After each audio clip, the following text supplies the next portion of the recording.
Bonjour tout le monde et bienvenue dans l'épisode 3 du podcast Ifra Café.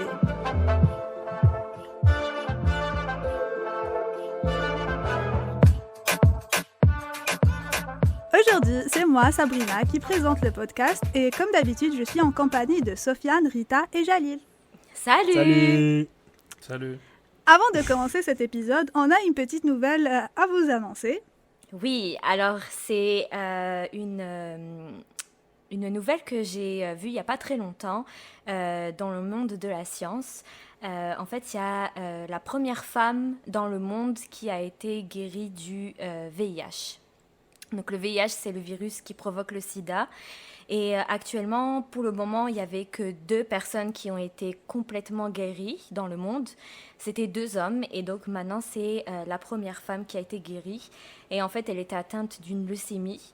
Et donc, on lui a fait une transplantation de cellules qui proviennent de cordon ombilical d'un nouveau-né. Et la greffe a bien réussi et ça fait 18 mois que cette femme-là est complètement guérie. Donc c'était l'annonce que je voulais faire parce que je pense que c'est important. Puis on reparlera un petit peu plus tard dans un autre épisode du VIH, des infections sexuellement transmissibles, etc. Mais comme c'est une belle avancée dans le monde et que c'est la première femme, je tenais vraiment à partager cette information avec vous. Super, merci. Et puis donc pour l'épisode d'aujourd'hui, on va parler d'immigration. Donc je voudrais juste mettre un point sur ça parce qu'aujourd'hui on va pas parler comme de nos expériences en tant qu'immigrants, mais plus des problèmes liés à l'immigration ou des difficultés ou toutes ces choses-là, parce que généralement on entend plus souvent parler des politiciens, des journalistes, etc., de l'immigration et des problèmes liés à l'immigration, mais on entend rarement les immigrants en parler. Et puis je trouvais que ce serait intéressant justement de présenter ça du point de vue des gens qui vivent ces réalités-là. Et donc aujourd'hui, je vais vous exposer certaines réalités qu'on peut vivre en tant qu'immigrant et les différentes perceptions qui peuvent en découler. Je voudrais avoir votre opinion sur ça.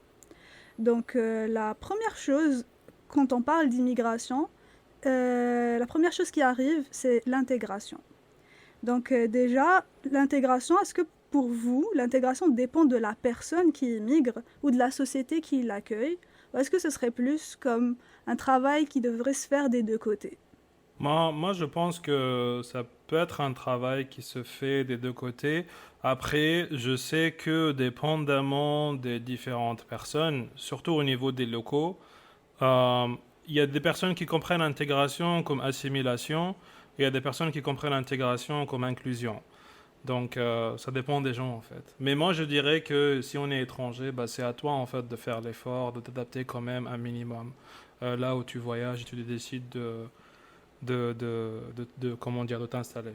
C'est sûr, mais il faut aussi pas oublier que le pays qui accueille beaucoup d'étrangers doivent également mettre en place des dispositions ou des choses pour que ces personnes-là puissent être reçues correctement et se sentent eux aussi comme chez eux parce que finalement ils immigrent puis ça devient leur nouveau chez eux. Donc c'est sûr que c'est des 2 côtés puis la personne qui arrive elle doit faire un gros travail pour s'adapter au nouveau pays, à la culture, etc. Puis en contrepartie, il ne faut pas oublier que le pays qui l'accueille doit leur donner des dispositions pour qu'ils se sentent eux aussi bien, je pense. Ok, et puis quand tu parles de mettre en place des choses pour que les gens se sentent intégrés, quel genre de dispositions est-ce que les gouvernements pourraient mettre en place justement, ou qui ne font pas peut-être? Bah, je sais pas s'ils le font pas je connais pas tous les pays, mais ils peuvent comme par exemple mettre en place pour des personnes qui ne parlent pas bien français des cours de français, suivre ces personnes-là, leur donner peut-être les clés pour leur montrer le fonctionnement de la société dans laquelle ils arrivent. C'est pas tout le monde qui vont faire leurs recherches avant de venir. Surtout si c'est des immigrés qui viennent d'un pays où il y a la guerre et qu'ils sont obligés de partir assez rapidement. Quand ils arrivent dans un nouveau pays, ils ont un temps d'adaptation. Puis je pense que c'est bien que le pays d'accueil leur permette d'avoir toutes ces clés en main. Ok, et généralement aussi quand on parle d'immigration, spécialement pour le Canada, le problème qui revient le plus en termes d'intégration, c'est l'équivalence des diplômes. Donc, on a beaucoup de gens qui viennent s'installer ici et qui se retrouvent avec des diplômes. Donc, dans leur pays, ils sont ingénieurs, enseignants, médecins ou peu importe. Et puis, une fois arrivés ici, deux choix s'offrent à eux, soit refaire leurs études ou refaire quelques années pour pouvoir exercer, ou alors travailler dans un domaine qui n'est pas le leur, ou au lieu de upgrade, comme leur diplôme baisse de niveau.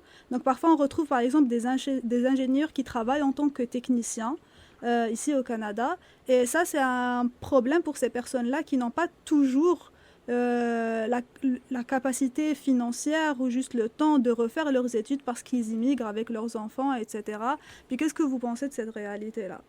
Je pense que c'est, tu sais, genre, quand on parle de formation, c'est sûr que les formations diffèrent d'un pays à l'autre. Et puis, il y a des ordres professionnels. Tu vois, par exemple, ici, tu as l'ordre des ingénieurs, tu as l'ordre des médecins. Genre, je parle du Canada ou du Québec plus spécifiquement. Donc, ces ordres-là, mis à part le fait que ils exercent une certaine un contrôle de genre on va dire de ceux qui sont dans leur système genre chasse gardée en mode c'est nous qui vous donnons l'autorisation de faire ce qu'on veut ou ce que vous pouvez faire, tu vois. C'est pas juste de la politique, mais il y a une question de protection du public. Genre quand moi je suis arrivé, je trouvais que c'était un peu abusé de demander à quelqu'un qui a fait toutes ses études en médecine, par exemple, de reprendre de la base. C'est sûr que je conçois que c'est toujours abusé, mais je pense que c'est normal qu'on te demande de vérifier tes capacités, tu vois. Ouais. On peut te faire, comme tu as dit, une remise à niveau. Tu sais, tu fais des stages, des trucs comme ça, mais qu'on te dise que ton diplôme, il ne valent rien, ça, je pense que c'est pas trop correct. Mais je pense pas que si tu arrives et que tu as fait médecine, on arrive ici, on te dit ton diplôme ne vaut rien. Je pense que tu vas recommencer non, pas complètement. Tu vas reprendre des études un certain nombre d'années, mais tu reprends pas de la première année. Si tu as ton diplôme, dépendamment de quel pays tu viens, mais il me semble, parce que je faisais partie de la faculté de médecine, et quelqu'un qui a déjà un diplôme de médecine ne reprend pas tout à zéro. Il va reprendre peut-être à la 3e année de médecine, ou la 4e, mais il ne reprend pas tout de zéro. Mais il n'empêche que reprendre à la 3e ou 4e année, c'est quand même demandant, parce que les années de médecine, c'est beaucoup d'années, donc... mais il ne te redemande pas de reprendre tout à zéro. Par rapport juste au cas spécifique de la médecine, moi je sais que ces derniers temps, depuis que certains pays européens de l'Est, comme la Roumanie et la Pologne, ils sont entrés à l'Union européenne, il y a de plus en plus d'Africains qui vont aller là-bas pour faire pharmacie ou médecine, où c'est plus facile pour eux l'accès au programme, alors qu'en France, par exemple, ou en Grande-Bretagne, c'est beaucoup plus sélectif après le lycée. Et vu que c'est un pays qui fait partie de l'Union européenne, maintenant, ces gens-là, étant pharmaciens, étant médecins, peuvent exercer le métier dans des pays où c'est mieux rémunéré. Donc, moi, je le vois des fois comme, pas nécessairement juste pour faire de l'équivalence et s'assurer que la qualité du travail est bonne, mais plus comme un moyen pour protéger les locaux, les gens de nationalité. Comme ça, il n'y a pas des gens qui peuvent comme entrer dans un programme très compétitif grâce à une passerelle qui est peut-être plus facile de la perception des gens ici au Canada. Et puis, il y a différents pays qui peuvent exercer ça de façon différente. Moi, je sais qu'en France, on ne va pas demander de faire des équivalences aussi difficiles qu'au Canada. Par exemple, tu dois repartir de loin, mais il y a des lois, je ne sais pas qu'elles ont été appliquées ou pas, où en gros, tout employeur cherchant à embaucher un étranger doit payer plus de taxes sur cet employeur. Donc là, ça devient une question de est-ce que tu préfères galérer un petit peu plus en répétant des années, mais après tu as les mêmes droits que tout autre potentiel employé, ou tu galères moins pour avoir l'équivalence, mais à chaque fois que tu postules pour une offre de travail, potentiellement les employeurs vont te voir comme un peu radioactive parce que tu vas leur coûter plus d'argent. Ouais, mais tu sais, dans une société, de toute manière, quand tu as des étrangers, ils te coûtent de toute manière de l'argent. Donc ici, ils choisissent que c'est la personne qui vient qui va payer les frais de scolarité qui ne sont pas négligeables, qu'on se le dise. Mais par exemple, en France, vu que l'éducation est plus accessible financièrement, on remet ça sur le dos peut-être des employeurs. Mais dans tous les cas, c'est une question d'argent. C'est juste qui va payer le truc. Mais quand tu dis que quand tu as des étrangers, ils vont de toute manière te coûter de l'argent, tu veux dire quoi par ça? En quoi est-ce qu'ils sont plus En termes de coûteux? formation. En termes de formation. Ça veut dire plus que l'État coûteux perd plus d'argent à former des étrangers qu'à former des locaux? Pas Est-ce que c'est ça? forcément. Non, c'est pas du tout ça que j'ai dit. Non, Oui, mais moi je pense qu'il y a des gens qui le voient comme ça. C'est ça. Et moi, l'argument que j'ai c'est pas moi donné, ce que j'ai dit. C'est pas ça que j'ai dit. C'est ça. C'est pour ça que je veux une explication sur ça, parce que je me dis que c'est peut-être que j'ai mal compris. Je veux juste que tu développes. Non, c'est... En tout cas, moi, en France, je sais que je pense pas qu'une personne qui est étrangère ou pas va coûter plus, parce que dans tous les cas, les frais de scolarité vont être quasiment identiques. Mais je crois que ces derniers temps, ils ont comme augmenté les frais de scolarité pour les étrangers. Oui, il y a une augmentation. Mais qu'on soit d'accord, c'est quand même très négligeable comparé à ici. Puis ici, dans les universités, la majorité des personnes étrangères vont payer une plus grosse somme que les Québécois, par exemple, ce qui est normal puisque c'est leur pays. Mais les universités font beaucoup plus d'argent avec les étrangers. Et c'est pour ça qu'ils incitent les gens étrangers à venir étudier chez eux. Et encore, par exemple, moi, mon cas, comme je suis française, je paye la même chose qu'un Québécois, donc je leur rapporte pas tant d'argent que ça. Mais une personne qui va venir, par exemple, du Maroc, c'est sûr que ça va leur coûter énormément, ça va leur rapporter beaucoup d'argent. Puis c'est ça aussi qui fait tourner les universités. D'ailleurs, un point par rapport à ça, je crois que récemment, différentes universités au Québec ont enlevé les frais supplémentaires pour les étrangers en dehors des Français pour essayer d'inciter des étudiants étrangers à venir, parce qu'ils avaient vu une baisse de nombre de personnes qui se sont candidatées, je crois, aux universités au Québec depuis la dernière réforme du CSQ, je crois. Oui, et aussi par rapport au Covid. Mais ce que tu viens de dire là, c'est vrai, mais pour certaines branches. C'est pas toutes les branches et c'est pas toutes les formations. Donc, c'est certaines formations, et puis c'est des formations qui vont être données, pas dans les grandes villes comme Québec ou Montréal, ça va être donné en province. C'est pour inciter les gens à aller dans les provinces pour repeupler, genre pour apporter de la main-d'œuvre et de la population. C'est dans cette optique-là, en fait. Quand on immigre dans un nouveau pays, bon, nous, on est un peu on est des étudiants étrangers, donc ces questions-là ne se posent pas tout de suite pour nous, mais si on envisage de rester... Donc, l'éducation des enfants, si jamais on envisage d'avoir des enfants plus tard, peut parfois poser problème. Oui, peut parfois poser problème à cause du choc des cultures. Parce qu'on se retrouve on a été éduqués, on a grandi dans une certaine culture, puis on se retrouve dans un pays qui n'a pas la même culture que nous. Donc, même si sur le plan social, on s'adapte, on travaille, on paye nos impôts, etc., on n'a pas de problème de communication ou de se faire des amis dans ce pays-là. Éduquer nos enfants dans des valeurs qui ne sont pas spécialement les nôtres, c'est une autre question. Qu'est-ce que vous pensez de ça? Ce que j'ai vu dans d'autres pays où j'étais émigré, c'est que généralement, tu vas avoir différentes communautés d'étrangers dans le pays qui vont soit par la bénédiction, si je peux dire ça, du ministère étranger de leur pays, vont commencer à mettre en place des écoles internationales. Donc moi, je pense par exemple à la mission française. La France a plusieurs lycées à travers le monde où on enseigne un programme de la France. Il y a des écoles qui sont un petit peu plus maghrébines. Moi, j'ai connu beaucoup d'écoles indiennes, beaucoup d'écoles british. Comme c'est vraiment des réseaux internationaux, ça peut être des réseaux privés, ça peut être des réseaux comme plus gérés, des réseaux comme plus étatiques.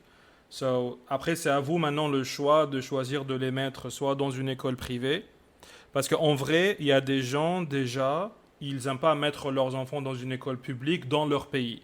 Oui. Le choix de l'école devient là important, et donc c'est potentiellement une solution si c'est problématique pour vous. Mais Sabrina, quand tu as posé cette question, c'est juste par rapport à l'éducation, genre comment on va éduquer nos enfants dans le pays, ou c'est par rapport à la scolarité?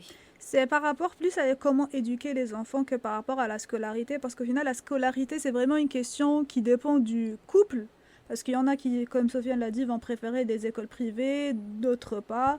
Il y en a qui vont vouloir que leurs enfants connaissent l'histoire de leur pays d'origine, qu'ils apprennent ça à l'école. Et donc pour eux, c'est important. Ça, c'est vraiment comme un point, je pense, qui dépend vraiment de chaque couple. Mais c'est vraiment comme l'éducation à la maison. Parce que de toute manière, c'est sûr que les réalités que nos enfants vont rencontrer en tant que Québécois ou Canadiens ne seront pas du tout les réalités que nous, on a connues en tant qu'Africains ou même Européens. On est d'accord que là, on est sur un autre univers complètement. Et puis, du coup, pour l'éducation des enfants, c'est quand même un gros changement. Ouais, tu sais, genre, on dit, l'enfant, c'est pas juste les parents qui l'éduquent, c'est tout Oui. le village. Donc, je pense que du moment où tu fais le choix de partir à l'extérieur et de faire des enfants à l'extérieur de ton pays, tu as fait le choix indirectement de laisser tomber une partie de, on va dire, ta culture ou de ton identité. Parce que c'est peu importe comment tu vas les garder dans ta maison, genre, t'as beau avoir sur tous les murs des tableaux de chez toi ou des histoires du bled. Quand ils sortent, ils vont pas rester dans la maison 24 heures sur 24. Quand ils sortent, s'ils partent à l'école, pour ceux qui ont la chance d'avoir des écoles, des réseaux, comme Sofiane l'a dit, tu sais, genre, moi par exemple, je viens du Bénin, je pense pas que on ait une école ou un réseau, tu vois, mondial qui a construit des écoles un peu partout. Donc pour ce genre de pays-là qui n'ont pas cette chance, c'est comme, tu dois faire du mieux que tu peux et puis voilà, espérer que les quelques vacances que tu vas leur payer au bled, ça va suffire à les garder sur la route, quoi. Mais sinon, tu peux rien faire Mais en d'autre. vrai, comme moi, quand j'ai parlé des écoles, parce que moi, je pensais plus, parce que moi, par exemple, j'ai fait une école arabe, et il y a comme des cours comme éducation civique et éducation religieuse. Oui. So, déjà, inconsciemment, à travers ces cours-là, t'enseignes certaines valeurs aux gens. Moi, je Oui. sais que ce qui, des fois, pose problématique pour certains pays occidentaux, voire certains pays du Maghreb, c'est que tu as des mosquées où tu vas avoir certains imams, par exemple, qui vont prêcher certains cours et certaines éducations spécifiquement designed pour les plus jeunes de la société. So, s'il n'y a pas un réseau international, par exemple, de ton pays, tu choisis de ramener ton enfant, je sais pas moi, 2 fois par semaine, après qu'il a fait son école à Montréal, tu le ramènes à une mosquée à Montréal, il y a un certain imam dedans, tu vois, et puis comme là, bon, c'est pas nécessairement une simulation parfaite, une récréation parfaite de l'environnement du bled, mais c'est quand même quelqu'un qui est là pour enseigner certaines idées. Et des fois, ça pose problématique, et je ne sais pas si vous avez déjà comme vu ça ou senti ça des fois.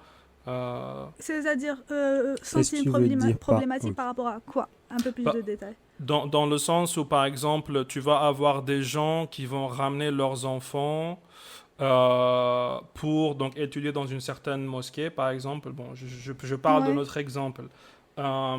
Et peut-être que ce qui est prêché dans la mosquée n'est pas nécessairement quelque chose qui est compatible Oui, oui. avec le pays où tu résides en tant qu'étranger. Bah oui, bah déjà, je trouve que Hmm, techniquement, même la mosquée devrait prêcher des trucs compatibles avec le pays dans lequel tu es, sinon ça marche pas. Ça fait des Ouais, ouais. citoyens qui marchent à l'autre sens de ce que la société attend d'eux. Schizophrène. Euh, ouais, c'est ça. Donc, mhm. techniquement, de toute façon, les valeurs, généralement, sont plus ou moins les mêmes partout, comme ne pas mentir, ne pas tricher, ne pas voler, être honnête, être gentil avec son prochain, être généreux. Toutes ces choses-là sont quand même quelque chose de basique dans l'éducation de tout le monde. Après, ce qui va poser un peu plus problème, c'est comment toi tu veux aborder l'éducation de tes enfants, parce qu'on va pas se mentir, chez nous quand même l'éducation est un peu plus stricte, un peu plus sévère. Et Ouais. puis du coup, je vais me faire l'avocat du diable en donnant des exemples un peu plus concrets. Et tu as des gens qui sont là, donc ils décident de quitter leur pays pour leurs raisons, et les raisons sont diverses en fonction du pays. Et une fois dans un pays occidental, ils vont empêcher leurs enfants de sortir en soirée, par exemple. Et puis, c'est ça, comme pour eux, l'alcool, c'est quelque chose de rédhibitoire. Et toutes ces choses-là font partie de leurs valeurs à eux, de leur éducation. mais ne sont pas spécialement compatibles avec la réalité dans laquelle leurs enfants évoluent. Parce que consommer de l'alcool, c'est grave chez nous, mais c'est random dans un pays occidental, c'est rien d'extraordinaire, vous voyez. Et puis, qu'est-ce que vous pensez de ces personnes-là? Par rapport aux parents ou aux enfants? Parce que moi, Aux parents, parce que les enfants, on ne pourra jamais juger les enfants parce qu'ils sont dans un environnement différent de ce qu'ont connu leurs parents. Et les enfants ne comprennent pas non plus, justement, le comportement des parents parce que c'est une réalité qu'ils n'ont jamais connue, dans laquelle les parents veulent inconsciemment les mettre. bah, moi déjà, je pense que quand un parent va interdire ou va demander à l'enfant de ne pas faire ça, il faut qu'il lui explique le pourquoi. Voilà, pourquoi on fait pas ça, parce que ceci, cela. Parce que si tu lui dis juste tu t'as pas le droit de faire ça, si tu peux pas, tu lui dis tu peux pas faire ça, l'enfant il comprend pas, puis il va vouloir inconsciemment aller à l'encontre de ce que son parent lui a demandé de faire. Par contre, moi Il va se sentir bizarre, surtout. oui, mais par contre, moi, je ne trouve pas ça à l'encontre de la société que de dire à ton enfant, voilà, ne bois pas parce que ceci, cela. Puis c'est pas pour ça que l'enfant va se sentir à l'écart ou complètement différent des autres enfants qui vont être avec lui à l'école, etc. Parce que en France, c'est le cas. Et il y a beaucoup de personnes qui ne boivent pas, qui ne sortent pas forcément dans des soirées et tout. C'est pas pour autant qu'ils ne se sentent pas Français. français ou intégrés en fait. Tout est une question de comment le parent, ok, on va leur dire tu ne bois, il faut pas boire, mais il faut comme, je pense sincèrement que dans l'éducation, il faut que les parents intègrent le fait que ces enfants-là sont des enfants de France, du Québec, du Canada, dès leur plus jeune âge, qu'on leur dit tu es Canadien, tu es Québécois. Parce que si déjà de base on leur dit pas ça, quand quelqu'un à l'école va arriver, il va lui dire ah toi tu t'appelles Mahmoud, t'es pas un Québécois, t'es pas un vrai. Et que lui il entend ça à chaque fois, à chaque fois, à chaque fois, bah lui-même il va ne pas se sentir Québécois ou Canadien. Oui, il va se sentir Donc, exclu. il faut que dans le cocon familial, on lui inculque cette chose-là. Moi, j'ai une question par rapport à ça et je suis curieux de savoir c'est quoi votre avis. Parce que moi, j'ai l'impression... Moi, je ne suis pas enfant d'immigration dans le sens où j'ai eu la citoyenneté du pays où j'étais étranger. Mais j'ai quand même l'impression que c'est plus les enfants de l'immigration qui vivent plus mal le racisme que les gens comme moi. Que les immigrants. Ok. C'est ça? Parce que quand les parents vont te dire tu es canadien ou tu es allemand, et que toi tu te considères comme canadien ou allemand, mais dans la ville, il y aura quelqu'un qui va te dire tu n'es pas allemand, tu n'es pas canadien, potentiellement tu vas le vivre plus mal que moi qui est comme là, ouais, j'ai une carte de séjour, so what? Non, je suis pas C'est ça, d'accord. parce que on voit cette réalité-là où on a des immigrants du coup de la deuxième génération, donc descendants d'immigrants, à qui on dit qu'ils appartiennent à deux pays, donc leur pays d'origine et leur pays d'accueil, mais au final, ils ne se sentent pas totalement appartenir ni à leur pays d'accueil ni à leur pays d'origine, et ils sont un peu rejetés des deux côtés.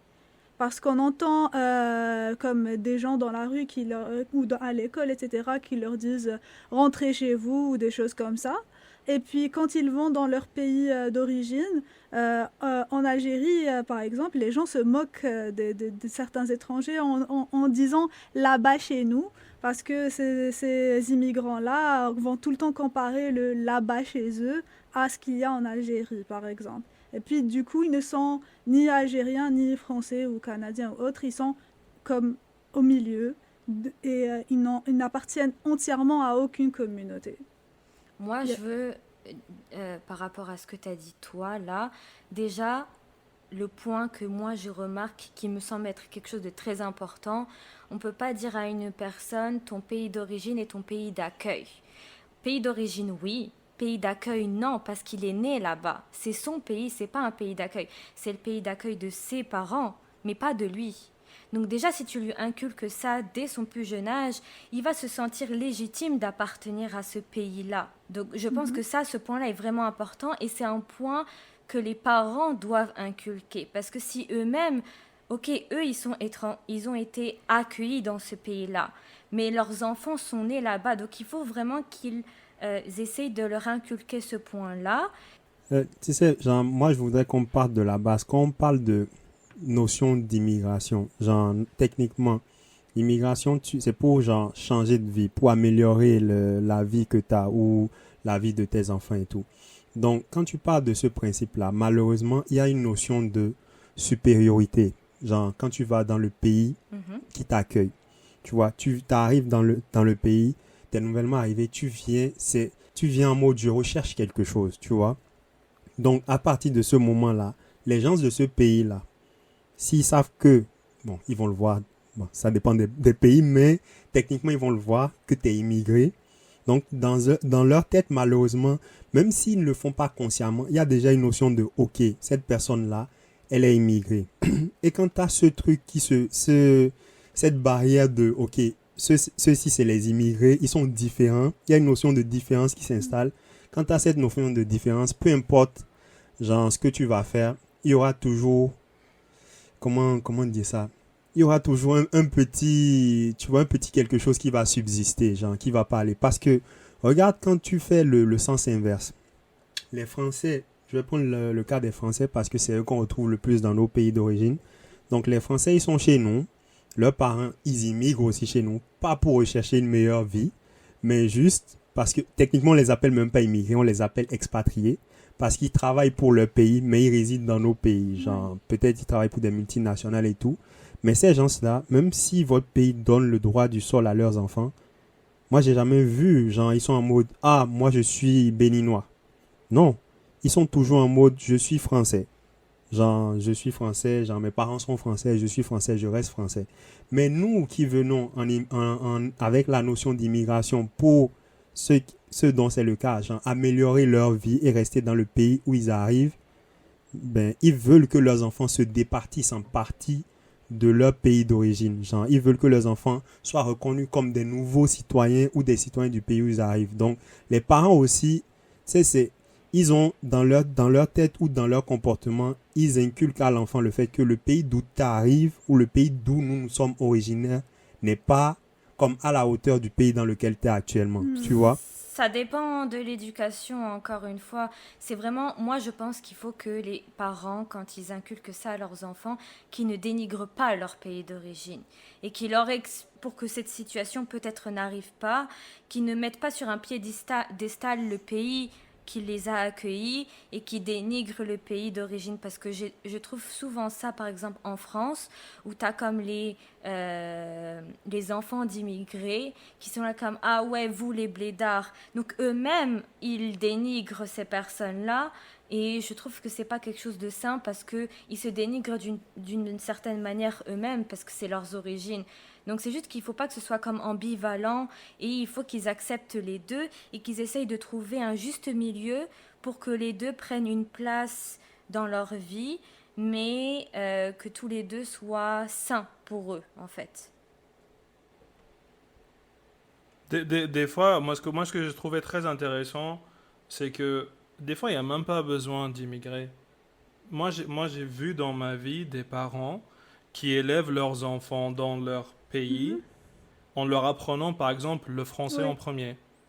Moi j'ai vu des gens qui sont tunisiens, qui sont marocains, qui sont algériens, ils parlent que le français et tu leur demandes tu as habité où en France, ils vont dire ah non moi j'ai grandi à Hammamet ou moi j'ai grandi à Marrakech et je suis comme ok bah pourquoi tu parles que le français alors. Ce sentiment là ou ce complexe d'infériorité existe. Et je pense que c'est pour beaucoup de pays du tiers-monde, pas juste comme en Afrique. Le complexe du colonisé, en fait. Ouais. Et ça persiste. Genre, ça va persister, peu importe. Si les gens ils voyagent, genre, c'est ça le truc. C'est pas un choix. C'est pas en mode les parents ils sont à la maison, ils disent oh maintenant vous êtes Canadien, genre je sais pas quel pays, non, là on a quitté, c'est de la mer et tout. Non, c'est comme, je pense que le système de base il est fait comme ça, tu vois. Donc, quand tu appartiens tout ce qu'on peut faire, c'est comme, je crois, essayer de vraiment, comme tu as dit, Rita, genre, faire comprendre aux Mhm. enfants. Mais ça va prendre du temps et puis je pense pas que Non, c'est sûr. c'est genre, ça va se faire sur plusieurs Et il faut que générations, le là. C'est gouvernement pas... aide à ça aussi à l'école, tu sais, qu'on les pointe pas du doigt, parce que parfois ça arrive qu'on pointe du doigt certaines personnes, dépendamment de leurs origines, etc. On leur demande, par exemple, toi, tu es quoi? Au lieu de leur demander tes origines, c'est quoi tes origines? Parce que tu es quoi? Ça reste un Québécois, un Canadien, mais tu peux comme mettre en valeur leurs origines, tu vois. C'est juste faire cette distinction-là, que moi j'ai l'impression que c'est quand même important. Moi, j'ai comme réfléchi à une remarque un peu pertinente par rapport à ce qu'elle a dit Rita pour le rôle du gouvernement. Moi, je pense que généralement, les militaires des pays sont plus inclusifs que les gouvernements des mêmes pays. Dans le militaire américain, dans le militaire français, il y a différentes formations que les officiers font et que les écoles militaires font pour intégrer ces étrangers. Et ils ont leur propre façon, hein. Par exemple, en France, il y a la Légion étrangère. Vous arrivez, c'est Non, vrai. Sofiane. Non, non, mais c'est vrai, c'est comme, like, tu vas être français, on va te donner un nouveau prénom, un nouveau nom. Aux États-Unis, ils prennent des étrangers aussi dans le Like, militaire. Et c'est une je autre suis désolé formation. je suis désolé de t'interrompre, mais le but de ces unités-là est différent. Tu vois, genre, ce qui est sûr, quand tu donnes l'autorisation à un étranger de rentrer dans un secteur cible de ton pays, notamment l'armée, il faut que tu sois sûr que cet étranger, il est vraiment comme à fond, genre, il est vraiment, ok, je suis citoyen de ce pays, je m'en vais pour défendre ce pays. Le problème, c'est que quand on crée des unités qui sont spécialisées dans le recrutement des étrangers, c'est pas, tu recrutes pas ce genre de personnes, tu recrutes plus des gens qui ils sont à la recherche des papiers, ils n'ont pas forcément des formations pour leur permettre de subvenir à leurs besoins, genre avec des boulots ordinaires. Et là, ils se disent l'armée est l'option. Mais quand ces gens-là rentrent dans l'armée, ils sont pas là parce qu'ils sont amoureux de leur pays d'accueil ou tu vois. Et les pays qui ont créé ces unités, notamment la France, je veux pas rentrer dans trop de détails, mais c'est plus pour aller faire d'autres activités, tu vois. Et c'est des gens dont on peut se départir très rapidement. C'est sûr, peut-être que j'ai utilisé le mauvais exemple, mais moi je pensais plutôt à un peu comment dire, le principe de Napoléon. Je ne sais plus si c'était Napoléon qui l'a dit ou c'était quelqu'un qui analysait, qui avait écrit un bouquin dessus. Mais en gros, il disait il y a deux façons de créer une identité nationale. Il y a la conscription dans l'armée ou il y a l'indoctrination par l'éducation. Moi, j'ai essayé de présenter les deux méthodes. Parce que moi, j'ai l'impression que les armées, généralement, parlons pour les enfants d'immigration dans un pays, ils sont plus facilement intégrés dans l'armée que dans le reste du pays. Parce que l'armée, vu de leur besoin de faire la conscription, indoctrinate people, they have their own efficient ways of doing it. Contrairement au gouvernement, qui, bien évidemment, tu vas pas impliquer la Légion, comment dire, ce qu'ils font à la Légion Non, étrangère dans c'est des sûr, écoles c'est ou pas dans des possible. lycées, mais c'est comme, vu qu'il y a le besoin dans l'armée, on est prêt à le faire, mais vu qu'il n'y a pas nécessairement le besoin peut-être ou l'envie de le faire pour le gouvernement, pour des institutions un petit peu plus étatiques, civiles, il y a moins Ok. cette Mais volonté, surtout, si je c'est peux dire ça. Je surtout comprends ton que point. Ils ont les moyens de le faire. C'est juste qu'ils ils ne le font c'est pas. surtout Ouais. que dans les institutions étatiques comme les écoles, etc., il y a aussi le facteur humain, en fait, que tu peux pas spécialement contrôler. Et si en face de, même si l'enseignant tente, est, est très inclusif et n'est pas raciste et est très bienveillant avec tous ses apprenants, bah, parmi les élèves, tu peux toujours avoir des élèves qui sont racistes parce que leurs parents sont racistes, etc. Au final, on revient au problème de l'éducation, mais on ne peut pas forcer les gens à être tolérants. On peut leur expliquer que la tolérance, c'est bien et que c'est ce qui nous permet de vivre ensemble. Et on a tous besoin de vivre ensemble parce que autant les immigrants viennent dans certains pays pour fuir certaines réalités ou pour combler certains besoins qu'ils n'arrivent pas à avoir dans leur pays d'origine, autant les pays qui accueillent les immigrants ont besoin également de ces immigrants et gagnent au change au final parce que souvent ils reçoivent des intellectuels gratuitement sans avoir dépensé des milliers ou voire des millions d'euros ou de dollars pour les instruire gratuitement dans les écoles. Et en plus de ça, ils prennent de la marge financière en gagnant de l'argent dans les universités. Et tout ça, c'est une perte pour les pays d'origine de ces personnes-là, alors qu'on a des personnes qui sont souvent déjà formées, qui ont déjà des diplômes dans leur pays, qui viennent compléter ces diplômes-là ou faire part de leur expertise au pays d'accueil. Mais du coup, ça, c'est par rapport au point que les gens, tu peux pas leur demander de ne pas être raciste, etc. Je pense que ça, c'est vraiment le gouvernement ou l'école qui qui éduquent et qui sont censés prendre ce problème-là en charge. Mais l'éducation ne vient pas seulement de l'école, elle vient des parents aussi. C'est sûr. Mais là, comme on parle du point de vue des immigrants, moi, c'était surtout ça mon point, c'est que les parents ont un rôle à jouer, c'est sûr. L'éducation à l'école également. Mais s'il y en a un qui n'est pas complet ou qui ne joue pas son rôle complètement, nous, en tant qu'expatriés, immigrants, tout ce que vous voulez là, c'est sûr qu'à un certain âge, on n'a pas forcément ce recul, mais après, quand tu grandis, tu vas à l'université, tu fais des études, c'est aussi à toi d'aller chercher les informations et de te connaître aussi, de savoir qui tu es au final. Est-ce que tu te sens quand même assez intégré au pays où tu es, ou est-ce que tu te sens plus proche de ton pays d'origine? À ce moment-là, tu feras un choix de repartir dans ton pays d'origine ou de rester. C'est sûr que quand tu arrives avec tes parents, c'est eux qui décident. Mais à un moment donné, si toi, tu ne te sens pas à ta place, tu pourras comme partir et voilà. Et peut-être trouver un autre pays qui pourra peut-être mieux t'accueillir. Bien sûr, le monde est grand, comme on dit. Mais sinon, pour revenir à l'éducation des enfants, il y a forcément les langues qui entrent en jeu. Et puis, récemment, je suis tombée sur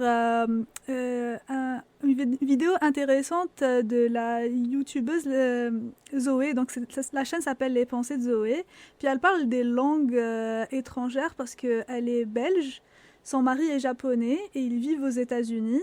Et puis, leur fille a 3 ans, 3 ou 4 ans, et elle parle français, anglais et japonais. Et il y a beaucoup de gens qui la critiquent, lui disant que c'est pas bien pour une enfant et qu'au final, elle va finir par ne parfaitement parler aucune langue et que ça aurait été mieux qu'elle apprenne une langue à maîtriser, l'anglais en l'occurrence parce qu'ils habitent aux États-Unis et que c'est la langue la plus pratique pour son quotidien et la plus simple à apprendre pour elle, et que 3 langues pour un enfant, c'est trop. Vous en pensez quoi?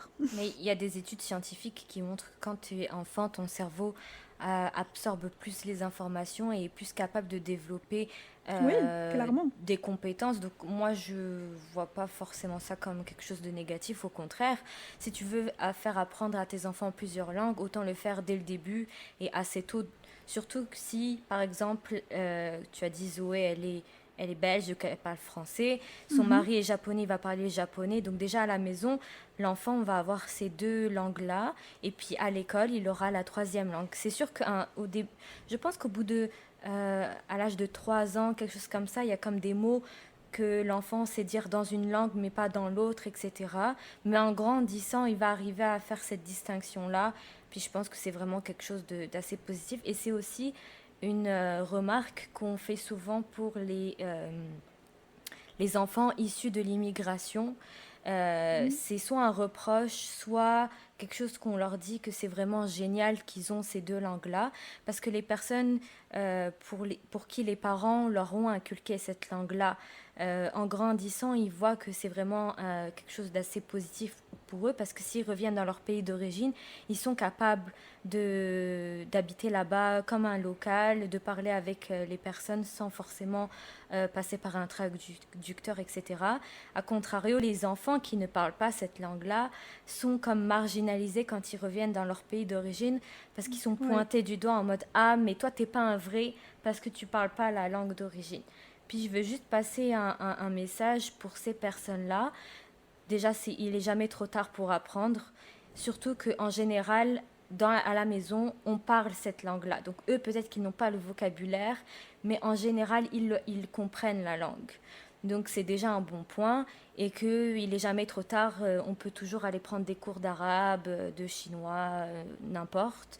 Et aussi si on fait des erreurs, si notre accent n'est pas bon, c'est pas grave. Et parce que j'ai souvent vu ça, des personnes qui essayent malgré ça de parler la langue d'origine, puis des personnes à côté qui rigolent d'eux.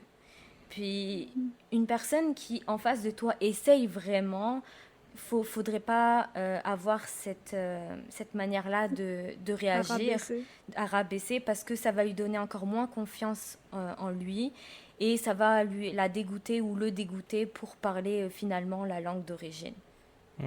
Moi, comme au-delà de tous les points avantageux que Rita comme a énoncé, moi je trouve que même d'un point de vue pragmatique, parler plusieurs langues, ça peut vous aider dans vos carrières, dans vos choix d'études. Si vous avez des objectifs de faire des bébés métis, ça aide aussi de parler plusieurs langues. Donc c'est... What do you mean? T'as pas besoin de parler plusieurs langues pour faire des bébés métis. Je sais pas la bouche. L'amour, c'est la langue universelle, genre. mais c'est vrai, comme genre, tu sais, comme... pour moi, en tout cas, genre, le fait d'aller dans d'autres pays, c'était plutôt par rapport au choix d'éducation. Et donc, il fallait parler la langue dans le pays où j'allais faire mes études. Comme ça peut beaucoup aider juste au niveau de carrière, au niveau de formation. Certain.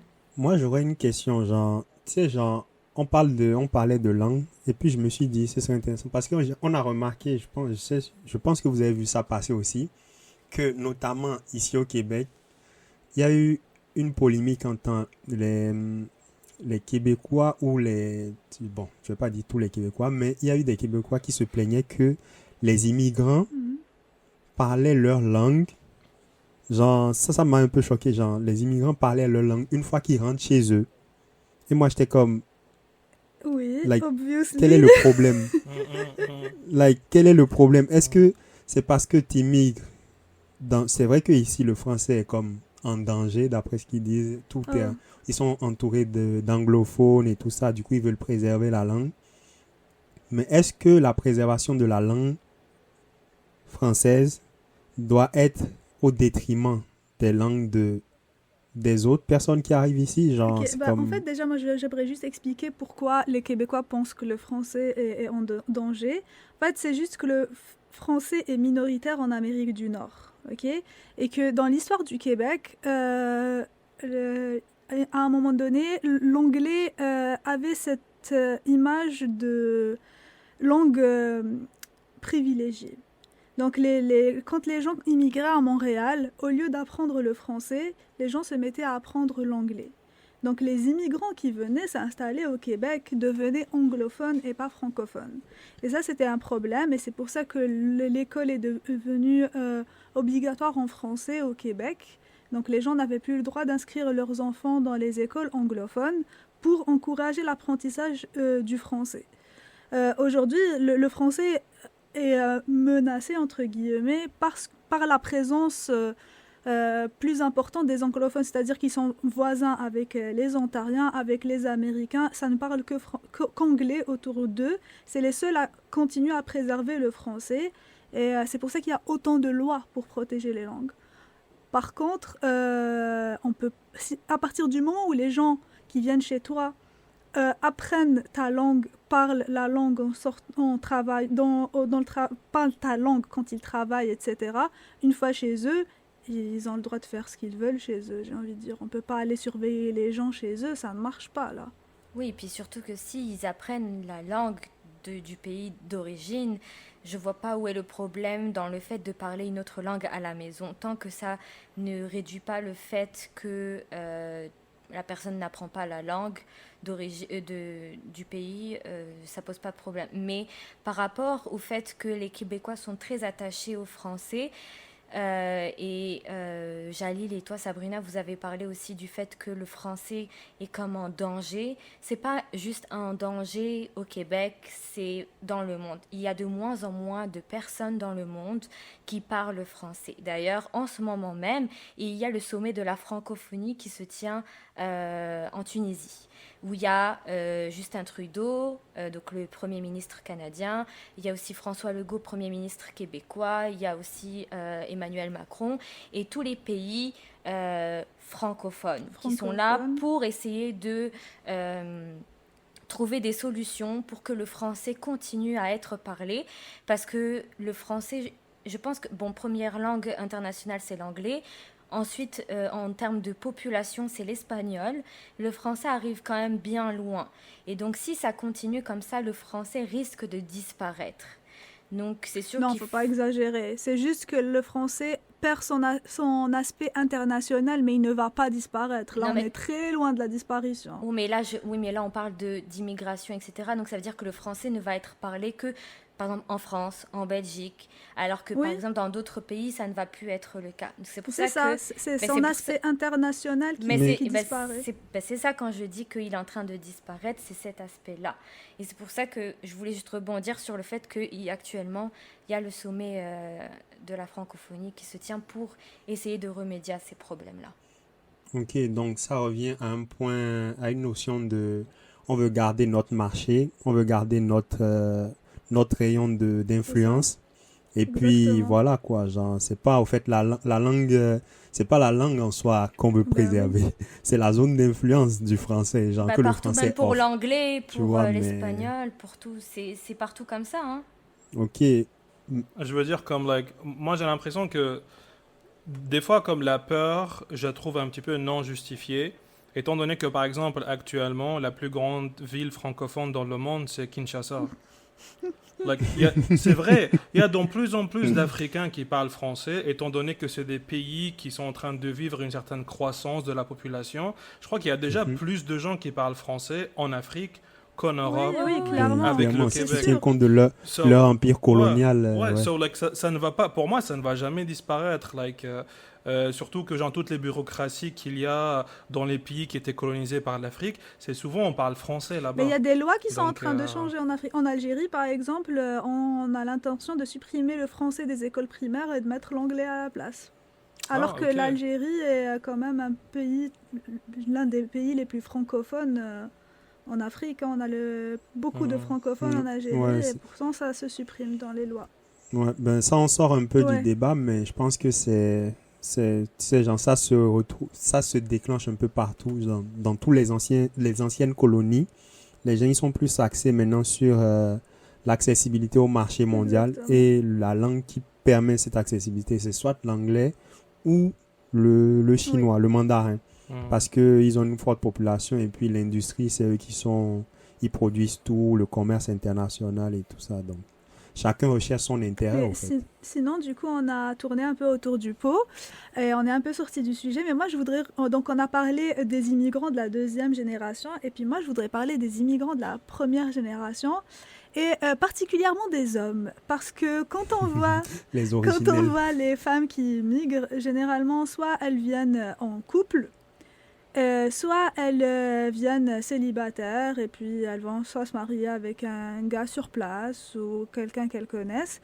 Alors que les hommes, quand ils viennent, généralement, on les voit fréquenter pas mal les filles du pays d'accueil. Et au moment où ils décident de se poser et de se marier, ils décident d'aller chercher une fille du bled.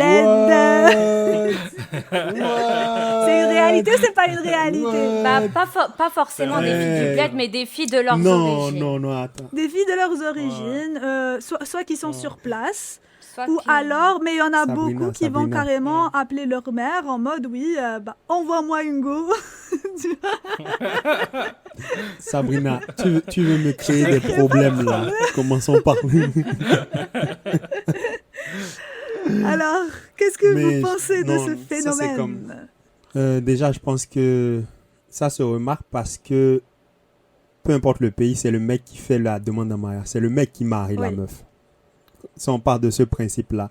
Donc, tu vas forcément plus... Si le choix du partenaire ou le choix de la personne que tu vas marier revient plus au mec, genre en mode, c'est lui qui dit « Je veux te marier, je veux t'épouser », genre, clairement que les stats vont montrer que c'est plus les mecs qui demandent... Oui, ça c'est sûr. Tu sais, genre aux mères ou soi-disant aux parents d'aller leur chercher quelqu'un au bled.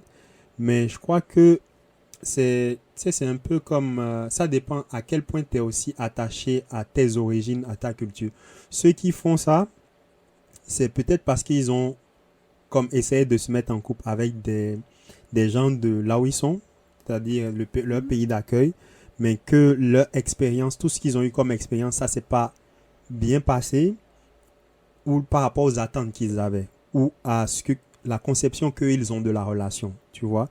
Parce que quand tu parles de mariage mix et tout, peu importe le nombre d'années que tu passes dans le mariage, les différences culturelles, je pense que ça impacte beaucoup. Et certains veulent se préserver de ce genre de soucis à l'avenir, tu vois. C'est ça, ils sont en mode, on va choisir le chemin qui a l'air le plus facile, mais qui n'est pas toujours le cas. Parce que une stat que moi j'ai eu, par exemple, montrait que tu as plus de divorces chez les couples qui sont, les couples qui se forment, mais qui sont des mêmes pays d'origine et qui vivent à l'extérieur que des couples mixtes. Ouais, et puis je veux juste comme préciser quelque chose. Je trouve pas que c'est une situation spécifique aux hommes, parce que de plus en plus de femmes aussi ne marient pas forcément des personnes qui sont issues de leurs origines. Donc je veux juste pas comme qu'on oriente ce point-là vers les hommes, parce que les femmes aussi ont comme plus cette liberté maintenant, si on veut, de choisir leur mari, et il y en a beaucoup qui décident de ne pas marier des personnes de leurs origines. Ok, puis moi j'aimerais juste... tout à l'heure, donc je parlais avec un ami qui est québécois, qui a rencontré un homme d'un certain âge, qui lui avait dit oui, moi, les étrangers, j'ai rien contre eux, tant qu'ils prennent pas nos femmes et nos emplois, moi ça me va. Oh, l'éternel problème. Vous pensez quoi de ça? Tant qu'on ne prend pas leurs femmes, bon, nous, Rita, toi et moi en l'occurrence, on va pas prendre leurs femmes. Non. On sait jamais.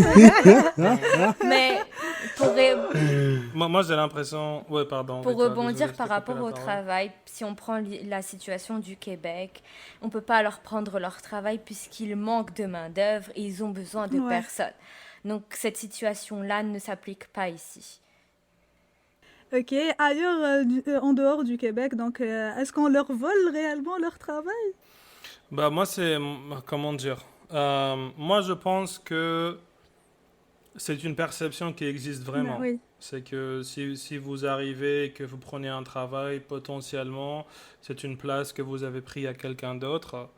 Et ça existe. Après, c'est quoi le pourcentage, c'est quoi les stats, je ne sais pas vraiment, mais ce qu'il ne faut pas oublier, c'est que les immigrés de première génération, surtout, c'est une minorité, genre, c'est en général en dessous de 1% ou de 3% en fonction des pays. Donc, oui, c'est ça. Parce que généralement, c'est plus... même les immigrants de deuxième génération, je ne pense pas qu'il y en ait tant que ça. Je pense que peut-être en Amérique du Nord, parce que c'est une terre au final où tout le monde est immigrant, d'une manière ou d'une autre, ou des fils d'immigrants. Sauf les Indiens. Oui, bien sûr, sauf les autochtones. Mais sinon, en tout cas au Canada, on ne vole pas les emplois, vu qu'il y a le chômage et qu'on cherche justement cette main-d'œuvre. Et puis en Europe, généralement, les immigrants sont plus des diplômés universitaires. Et j'ai l'impression que ceux qui se plaignent de voler les emplois sont plus des gens qui ne sont pas diplômés universitaires. Ça, c'est pas faux, tu vois.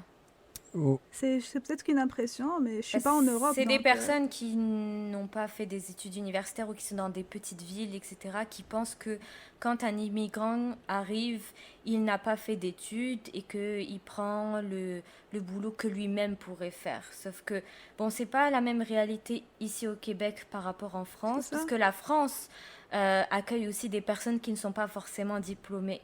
Alors qu'ici au Québec, quand tu rentres...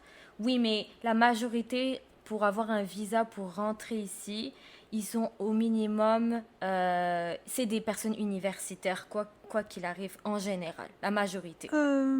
Ça dépend du pays. Sauf si tu fais des regroupements familiales. Pas forcément pour le regroupement familial, en fait ça dépend parce que le Québec accueille énormément de réfugiés, donc les Haïtiens, les Afghans, les Ukrainiens, tous ces réfugiés-là ont été accueillis par le Québec, par le Canada de manière générale. Mais ensuite, c'est quand il s'agit d'immigration, parce que le Canada a l'immigration choisie, c'est le Québec choisit ses immigrés, et généralement, le Québec choisit les francophones. Donc, il va favoriser les Africains qui sont francophones, et généralement, les Africains francophones sont diplômés, majoritairement. C'est ça. C'est comme ça que ça marche. Si on part du principe que quelqu'un qui réalise l'immigration, qui veut faire le process d'immigration, il veut, dans la définition, améliorer sa vie, genre, c'est clair que la personne qui arrive dans le pays étranger, lui, va tout faire pour trouver du boulot. Je suis désolé, mais c'est un fait que s'il prend une place quelque part, ça fait moins de place pour ceux qui étaient sur place dans le pays. Mais si ceux qui sont sur place dans le pays, eux, ils n'ont pas eu à avoir, je suis désolé du terme, peut-être une vie plus difficile que celle qu'ils ont déjà, ou des conditions moins favorables, et que cela ne les pousse pas à aller chercher du boulot. Genre, tu sais, c'est facile de rester chez soi et de se plaindre que les immigrants, ils viennent nous prendre les boulots ou les postes qui étaient disponibles. Tu vois, les postes, ils étaient là depuis. Ben, si personne les a pris, ben, il faut bien que quelqu'un les occupe. Ouais. Après, moi, genre, j'aimerais bien quand même dire que généralement, moi, je trouve que peut-être comme la variable qui parle le plus par rapport à la perception des étrangers, c'est est-ce que la ville ou l'endroit est cosmopolitain ou pas.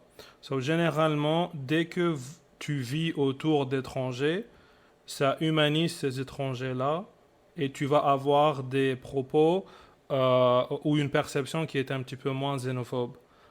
C'est souvent dans les endroits où il y a le moins d'étrangers et le moins de personnes différentes, on a tendance à être plus xénophobe, on va dire plus inconfortable avec la différence. Donc, et des fois, c'est comme c'est même pas par rapport à est-ce qu'on est éduqué ou pas, est-ce qu'on a déjà voyagé ou pas, c'est juste le fait d'habiter dans une certaine ville avec où les minorités visibles sont là. Tu vas avoir tendance plus à les humaniser que c'est juste des gens que tu vois sur la télé. Moi, j'aimerais juste revenir sur un point que j'ai l'impression qu'on est plusieurs à l'avoir dit. Quand on immigre, c'est pas forcément pour améliorer sa condition de vie, dépendamment du pays d'origine d'où tu viens. Il y a des pays où c'est juste que la personne immigre parce qu'elle va avoir une expérience à l'international, parce que son travail, il l'a envoyé là-bas. Donc, c'est pas forcément toujours pour améliorer sa qualité de vie. Je voulais juste préciser ce petit point-là. Ok, Jean, merci Brita pour ton point, mais je ne considère pas ces gens-là comme des immigrés. Ces gens-là, ils sont peut-être des expatriés, donc ils travaillent pour le pays. Ils ne viennent pas pour peut-être avoir de meilleures conditions de vie. Ils sont venus parce que leur boulot les a envoyés là-bas. Mais tu vois, c'est un peu différent. C'est pas comme des... Non, mais parce que par exemple, imaginons que une personne qui habite à Paris rencontre un Québécois, puis tombe amoureux, puis la Française part au Québec pour suivre son conjoint qui va devenir son mari, par exemple. C'est pas... alors moi, mon point, c'est que, ok, toi, tu considères que c'est une expatriée, mais alors dans ce cas-là, c'est pas forcément juste les personnes issues de la France ou de l'Occident qui se considèrent comme expatriées, mais les autres continuent et perpétuent cette image-là. Parce que soit on est tous des expatriés, soit on est tous des immigrés. En fait, le terme immigré, il a juste été créé pour spécifier les personnes spécifiquement pour les Africains, en fait, clairement. Le terme immigré, il est fait pour mettre l'emphase sur les Africains qui quittent leur pays pour aller s'installer ailleurs. Et le terme expatrié, c'est pour les Occidentaux qui quittent leur pays pour aller s'installer ailleurs. Parce que de toute manière, dérange. Oui, mais le terme dérange, dans ce cas-là... Mais moi, je t'explique pourquoi ces termes-là ont été inventés. Maintenant, c'est pas moi qui décide de comment on les utilise, mais on les utilise dans ces contextes-là de cette manière. Parce que même un Européen qui va aller s'installer à Kinshasa ou à Tombouctou ou au Tibet, ça sera un expat, ça sera jamais un immigré. Mon point, c'est juste que si ce terme-là dérange dans un certain sens, il ne devrait pas être utilisé aussi dans l'autre sens. C'était juste ma remarque. Ça. Mais sinon, tout à l'heure, on parlait justement Donc j'avais mis un peu l'emphase sur le fait que les immigrants étaient une perte pour leur pays d'origine et qu'au contraire, le pays d'accueil gagnait beaucoup à avoir des intellectuels qui n'ont jamais pris la peine de former, etc. Et aujourd'hui, de plus en plus, on voit des gens qui sont conscients de ça, donc des gens qui immigrent et qui sont conscients de ça, et qui du coup immigrent pour gagner une certaine expertise à l'international et rentrer chez eux pour reconstruire leur pays. Et vous pensez quoi de cette chose-là? Est-ce que c'est une bonne chose? Est-ce que c'est une mauvaise chose? Est-ce que vous êtes d'accord ou pas? Je voudrais avoir votre opinion sur la question. Moi, je pense que quand tu dis qu'il y a de plus en plus de gens qui y sont conscients, je trouve que c'est vraiment différent en fonction des pays.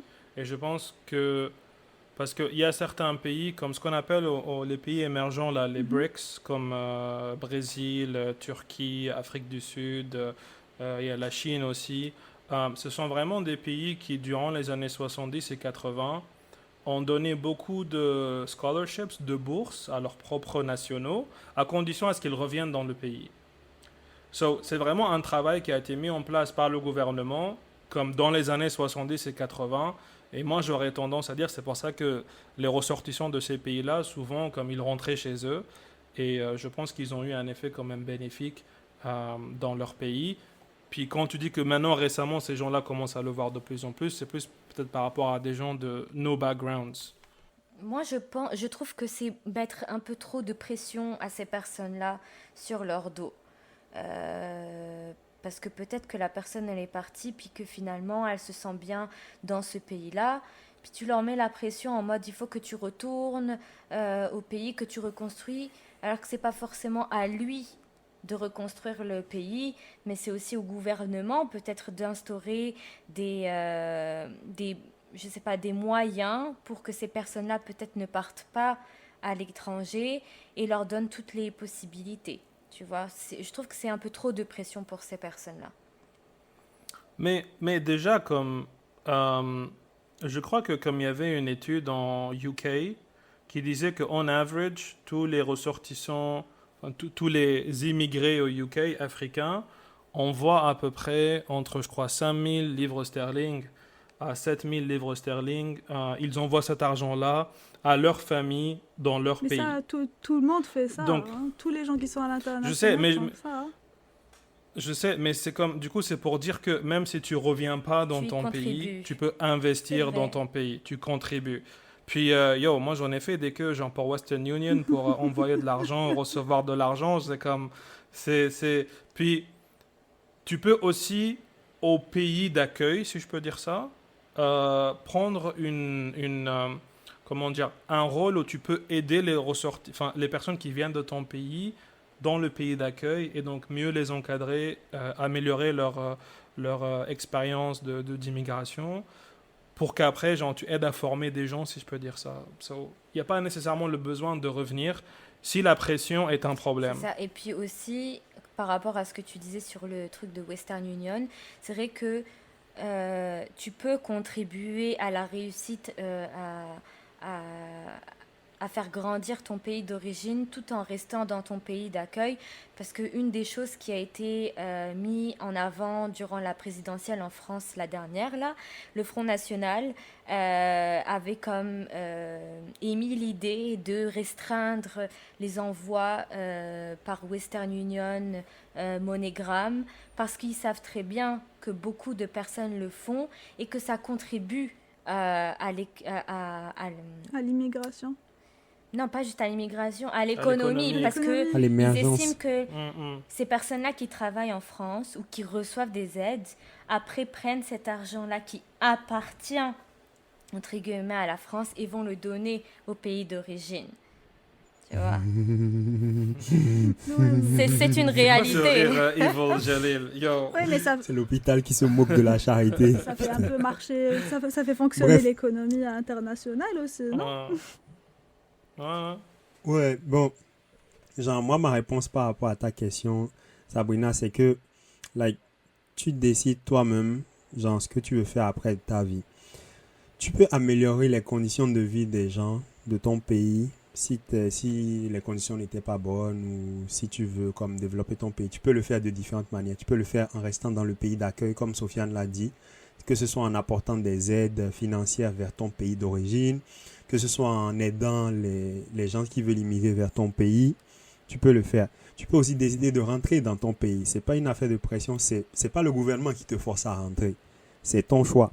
Donc, si tu rentres et que dans ta vision de retour, c'est aller améliorer ce qu'il y a dans ton pays, c'est bien, t'es un patriote, t'aimes ta nation et tout, mais c'est pas une obligation, tu vois. Et puis, chacun a ses objectifs dans la vie. Si ton objectif, c'est, OK, trouver toi ce qui te rend heureux, et puis c'est l'extérieur qui te rend heureux, tant mieux. Il y a d'autres qui sont en mode, c'est pas juste me rendre heureux, mais c'est aussi aider ceux que je trouve qui sont dans le besoin à améliorer leurs conditions de vie, et ils vont choisir une autre voie. Donc ça dépend de chacun, les objectifs que tu t'es fixés, et puis comment tu vas atteindre tes objectifs. Mais est-ce que Jalil, tu penses qu'il y a une certaine pression sociale de la part de... Par exemple, quelqu'un qui n'a pas immigré comme toi, il va te regarder, il va te dire ouais, mais toi, tu as eu comme, je sais pas moi, le privilège ou le luxe d'aller faire tes études ailleurs. Pourquoi tu reviens pas pour former chez nous? Je pose juste comme hypothetical. C'est sûr que c'est pas une pression tant que tu ne la laisses pas t'affecter. Parce que si c'est pas ton gouvernement qui a payé pour tes études, en soi, tu n'as pas l'obligation de rentrer pour ton pays. Tu n'as pas de compte à rendre. Et après ça, tu n'as pas de compte à rendre. Tu peux aussi partir du fait que tu es la personne que tu es grâce à ton pays. Tu as grandi dans ce pays. Ces gens-là, ils ont participé à ton éducation. Comme je disais au début, c'est tout le village qui fait l'enfant. Donc, ces gens-là, ils ont participé à l'éducation que tu as actuellement. C'est grâce à ces gens-là, même si c'est indirectement, que tu es arrivé là où tu es et que tu te dois comme mission de... Comment on dit, il y a un gars qui disait, genre, il faut que tu donnes autant que tu as reçu. Donc, si pour toi, c'est de cette manière-là que tu considères que tu rends la monnaie de la pièce, ben, tu rentres chez toi et puis tu le fais. Si c'est en restant à l'extérieur, tu le fais pareil. Donc, c'est vraiment, like, it's based on your self-choice, tu vois. You choose and tu assumes le reste, c'est tout. Et du coup, quel conseil est-ce que vous pourriez donner à des étudiants qui viennent d'arriver au Canada ou n'importe qui vient d'immigrer ou qui souhaite immigrer ou venir étudier ici? Est-ce que vous auriez des conseils à donner à ces gens-là? Moi, je dirais de se renseigner Oui. dans un premier temps pour connaître déjà la ville, avoir des informations peut-être sur le climat, sur la manière de parler, les mœurs aussi, c'est ça, tout ce qui est vis-à-vis de la population pour voir aussi si eux, ils sont capables ou non de s'adapter à ces conditions-là. Parce que si ils ne voient que le fait je vais aller, par exemple, au Québec pour améliorer ma condition de vie, mais qui sont en totale contradiction avec les mœurs qui sont ici, il va pas se sentir à sa place, il va pas faire ses études comme il voulait, il va pas être épanoui, puis ça va être vraiment catastrophique. Donc je pense que la première chose, c'est de se renseigner, peut-être en allant revisiter les sites d'immigration des pays où ils veulent immigrer, aller regarder peut-être des vidéos sur YouTube. Il y a beaucoup aussi de personnes qui partagent leur expérience d'expatriés, d'étudiants étrangers sur YouTube avec des vlogs, ces choses-là. Donc la première chose, je pense, et qui est super importante, c'est d'aller se renseigner. Très bon point, Rita. Faut vraiment, avant de choisir le pays où tu veux aller, savoir quels sont tes objectifs, toi, en tant que personne. Est-ce que tu immigres en mode, ok, je veux vraiment, je suis désolé de le dire, fuir mon pays, parce qu'il y a des gens qui veulent fuir leur pays. Est-ce que je veux fuir mon pays? Si je veux fuir mon pays, où est-ce que je vais aller? Et, où est-ce que je vais aller? C'est en mode, est-ce que ces gens-là, ils ont les mœurs, ils ont la culture, une culture qui est capable de m'accepter ou que je suis capable moi aussi d'accepter, tu vois? Parce que ça sert à rien de fuir un diable pour aller vers un autre. Et puis ensuite, il faut que, suivant tes objectifs, il faut que tu saches quelles sont les opportunités qu'il y a dans le pays où tu vas aller.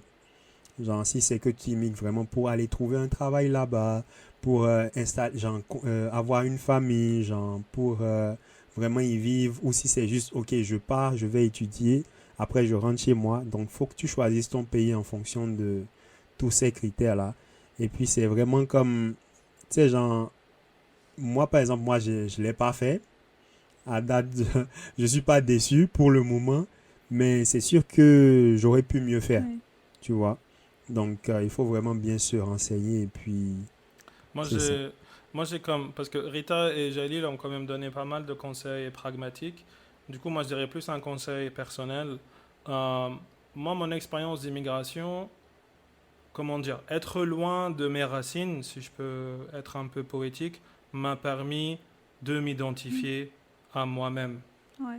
Donc c'est bien de retrouver un petit peu le sentiment d'appartenance culturelle ou d'appartenance ethnique ou whatever quand tu voyages, de trouver ta petite communauté, des gens qui te ressemblent, qui parlent comme toi.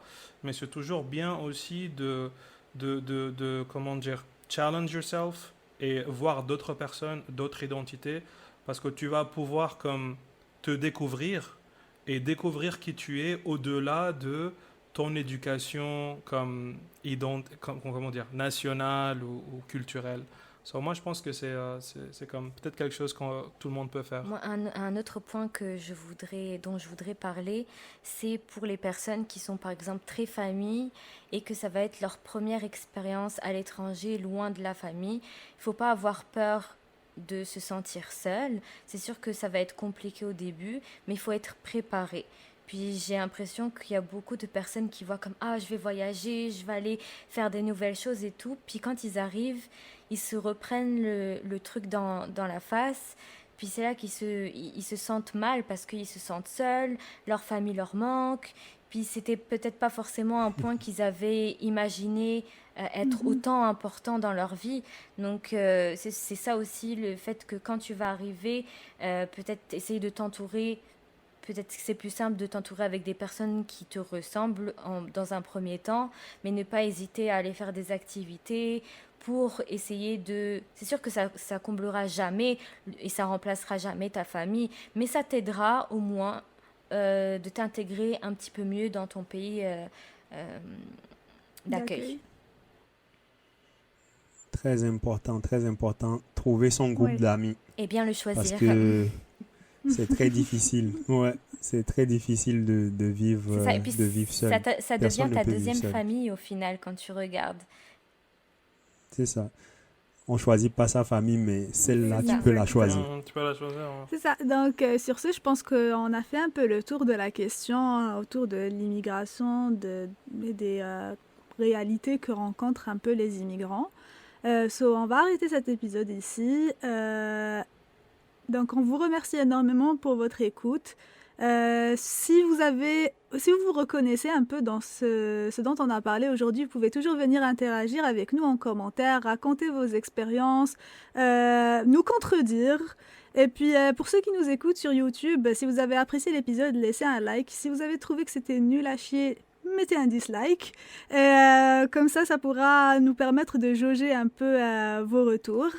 Et puis moi aussi, pour les personnes qui nous écoutent, par exemple sur Spotify ou sur Apple Podcast, n'oubliez pas, si l'épisode vous a plu, de mettre 5 étoiles, ou 2 étoiles, ou 1 étoile si ça vous a complètement pas plu. Et puis, n'hésitez pas à venir nous rejoindre sur notre TikTok ou sur notre Instagram pour pouvoir être informé sur les prochaines vidéos et puis aussi pour interagir avec nous parce qu'on fait souvent des petits sondages pour avoir vos avis sur différents sujets. C'est ça. Donc, n'hésitez pas, surtout n'oubliez pas de vous abonner donc sur toutes les plateformes, YouTube, Instagram, TikTok et Apple Podcast. Je pense que j'ai fait le tour.